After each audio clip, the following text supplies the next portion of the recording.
You can often determine that a defrost heater is burned out by simply checking to see if the component is visibly broken or blistering.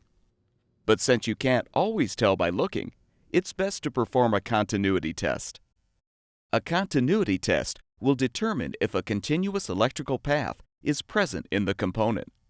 If the component has continuity, it should be functioning properly. No continuity means the electrical path is broken and the component is burned out. Defrost heaters come in many shapes and sizes, but all of them can be tested for continuity in the same way.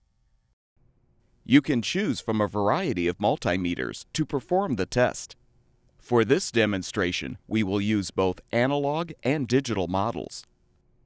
When using an analog model, first rotate the range selection dial to the lowest setting for ohms of resistance.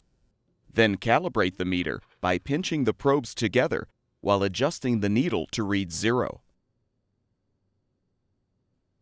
When using a digital model, again rotate the dial to the lowest setting for ohms of resistance, or resistance with tone if your meter has this option. Before you begin, make sure the defrost heater you're testing has been removed or isolated from the appliance. Now, use a probe to touch one of the component's terminals, and the second probe to touch the other terminal. If the meter reading shows a result between 0 and 50 ohms of resistance, the component has continuity. If the needle does not move, or the digital display does not change significantly, there is no continuity, which means the component is burned out and will need to be replaced.